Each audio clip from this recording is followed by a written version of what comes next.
Exam में question पूछा आता है ये, तो ध्यान रखिएगा भारत की जलवायु जो है वो उष्णकटिबंधीय मानसूनी जलवायु है।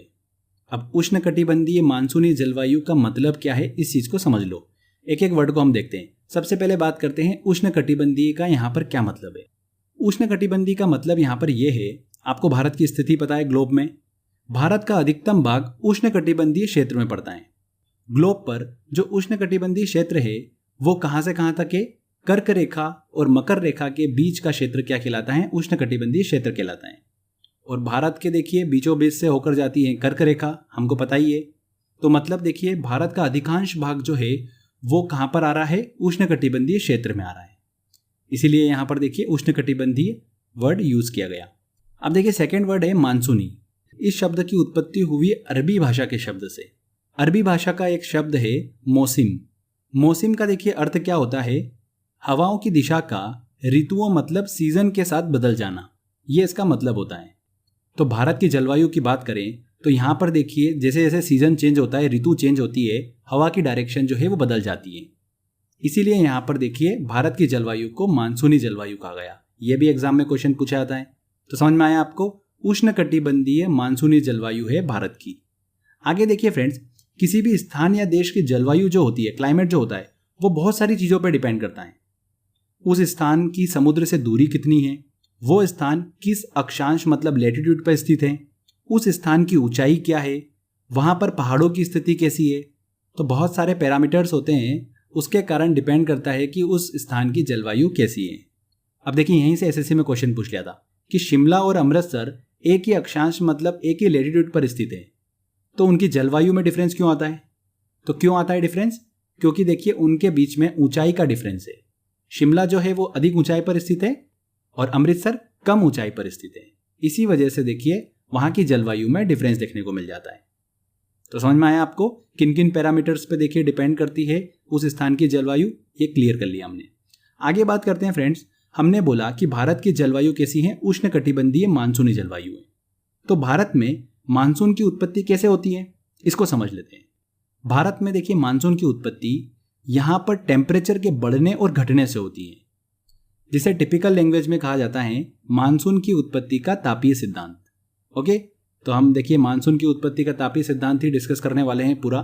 इसको समझने के लिए आपको एक बेसिक कॉन्सेप्ट जो है वो क्लियर होना जरूरी है, और वो बेसिक कॉन्सेप्ट देखिए हमने चक्रवात के वीडियो में अच्छे से पढ़ रखा है। तो चलिए एक बार जल्दी से हम उसको रिवाइज कर लेते हैं, फिर आगे बढ़ते हैं।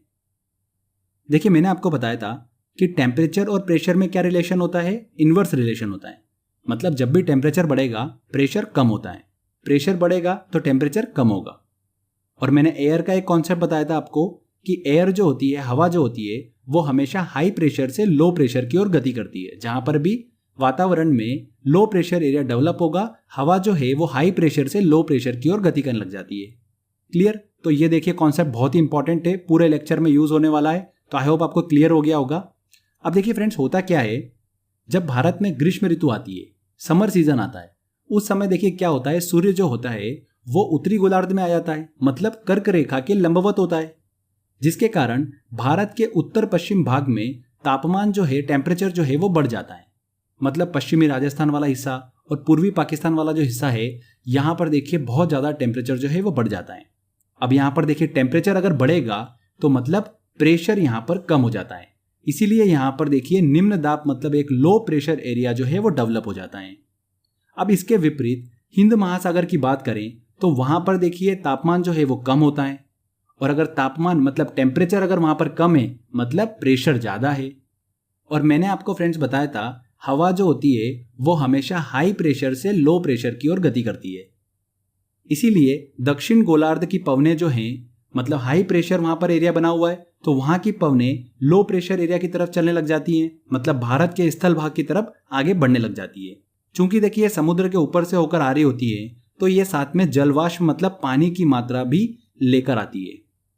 हिंद महासागर से आने वाली ये दक्षिण पश्चिमी मानसूनी पवनें जब आगे बढ़ती है तो दो शाखाओं में बढ़ जाती है, एक अरब सागर की दक्षिण पश्चिमी मानसूनी पवनें और एक बंगाल की खाड़ी की दक्षिण पश्चिमी मानसूनी पवनें। सबसे पहले हम बात करते हैं अरब सागर की दक्षिण पश्चिमी मानसूनी पवनों की। देखिए फ्रेंड्स, अरब सागर का दक्षिण पश्चिम मानसून जब भारत के स्थल भाग के पास पहुंचता है तो वो तीन शाखाओं में बढ़ जाता है। इसकी पहली शाखा जो है वो केरल राज्य में 1 जून के आसपास पहुंचती है। ध्यान रखिएगा, दक्षिण पश्चिम मानसून सबसे पहले पहुंचता है केरल राज्य में। यहाँ पर एक इंपॉर्टेंट पॉइंट भी निकलता है कि जो बंगाल की खाड़ी की दक्षिण पश्चिम मानसूनी पवनें हैं वो देखिए सबसे पहले पहुंच जाती है अंडमान निकोबार में लगभग 25 मई के आसपास। तो अगर आपसे देखिए राज्य पूछे तो उसमें केरल आएगा, और अगर आपसे देखिए केंद्र शासित प्रदेश का नाम भी अगर वहां पर दे तो उसमें देखिए अंडमान निकोबार आंसर हमारा सही होगा। ठीक है, तो इसको लेकर आप कंफ्यूज मत होइएगा।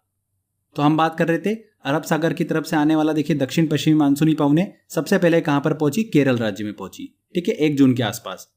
ये दक्षिणी पश्चिमी मानसूनी पवनें देखिए भारत के जब पश्चिमी तट पर पहुंचती है तो ये पश्चिमी घाट से टकराती है और जोरदार बारिश जो है हमको देखने को मिलती है।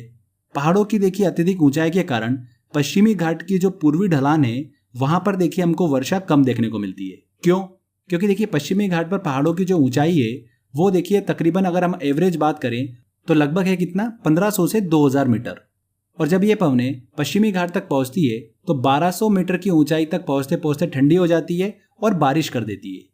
यहाँ पर देखिए पश्चिमी घाट की जो पूर्वी ढलान वाला क्षेत्र है इसे क्या कहा जाता है, वृष्टि छाया क्षेत्र कहा जाता है। ये टर्म आप ध्यान रखिएगा, एग्जाम में पूछ लेते हैं, इसलिए मैंने आपको बताया।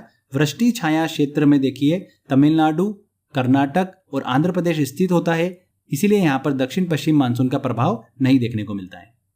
आगे देखिए अरब सागर से उठने वाली दक्षिण पश्चिम मानसून की दूसरी शाखा बॉम्बे से एंटर करती है लगभग 5 से 10 जून के आसपास, और ये मानसून देखिए नर्मदा तापी नदियों की घाटियों से होकर मध्य भारत तक पहुंचता है और वहां पर देखिए अत्यधिक मात्रा में वर्षा देखने को मिलती है।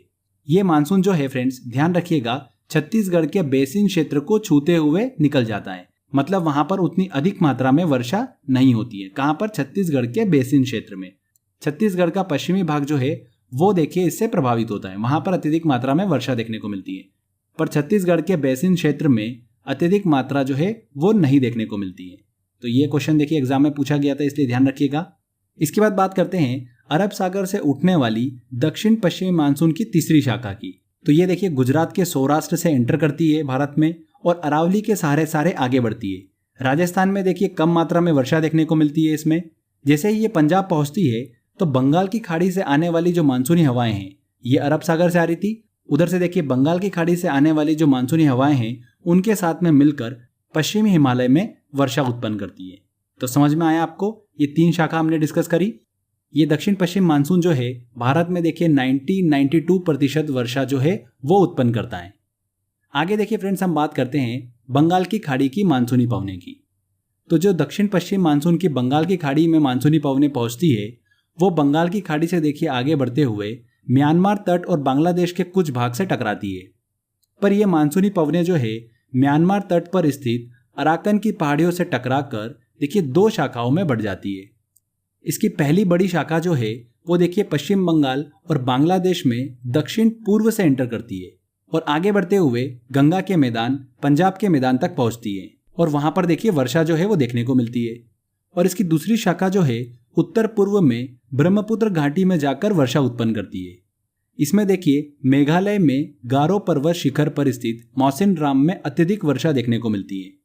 इसमें एक इंपॉर्टेंट चीज ध्यान रखिएगा, मौसिनराम वो स्थान है जहां पर विश्व की सबसे ज्यादा औसत वार्षिक वर्षा दर्ज की जाती है। विश्व की सबसे ज्यादा औसत वार्षिक वर्षा वाला स्थान कौन सा है? मौसिनराम में। कहां पर स्थित है ये? मेघालय में स्थित है। मौसिनराम जो है ये भारत का सबसे आर्द्र स्थान है। सबसे ज्यादा बारिश यहाँ पर क्यों होती है? क्योंकि यहाँ पर देखिए पहाड़ों की जो आकृति है वो कीप के आकार की है, इस वजह से यहाँ पर देखिए सर्वाधिक वर्षा जो है वो देखने को मिलती है। तो ये देखिए हमने फ्रेंड्स मानसून के आने की कहानी को समझा। अब इसके बाद देखिए मानसून के जाने की भी कहानी है, वो भी हम अच्छे से समझ लेते हैं। जब भारत में देखिए शीत ऋतु का समय आता है, विंटर सीजन आता है, तब भारत के उत्तर पूर्वी भाग पर तापमान कम हो जाता है।